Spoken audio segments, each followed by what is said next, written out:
Samani, Nari Simra. Did you know Aboriginal and Torres Strait Islander people have been living in Australia for over 60,000 years? They are the oldest known culture on the whole planet. Before Europeans came to Australia, there was over 250 languages spoken by First Nation people. These languages have their own words for the different places in Australia.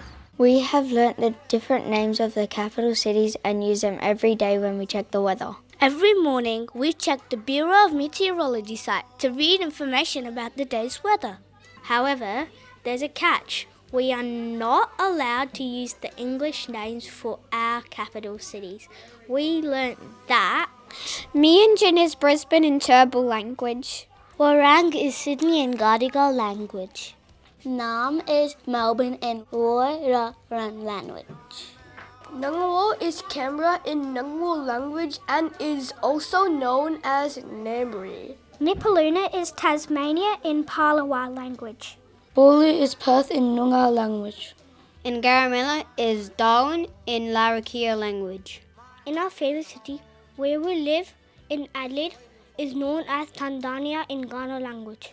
Not only do First Nation people have a number of different languages, they have a ton of knowledge that has spanned thousands of years. Such as using the stars to navigate, to make sure that they're prepared for the different seasons, and to record and explain their versions of the dreaming. After learning about First Nations connections to the stars, we learnt about Tagai, a Zenith Keth constellation and dreaming. Zenith Keth is the traditional name for the Torres Strait. We saw Gail Marby's Tagai artwork at the South Australian Art Gallery. We created our own star constellation that we felt connected to. We learned about connection to country through Sonia and Alyssa Jane Carmichael's artworks that represented the importance of the natural environment, the traditional weaving, and the community. We worked together to create our own community-focused artwork using the same cyanotype techniques as they did. In history, there has been so many inspiring heroes, rebels, and innovators. We have been learning about them and why they are so inspirational to people today. Did you know that David D. Nipon was known for his curiosity, invented an hedge clip for sheep shearers to use, and even appears on a $50 note?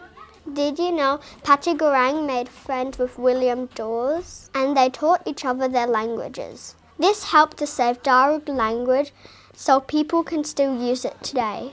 Did you know that Mahara Wakando Lifu saved 2 European sailors from drowning in a ferocious cyclone? She swam 7 hours with them clinging onto her back. Did you know that we have some deadly Aboriginal people in our own classroom?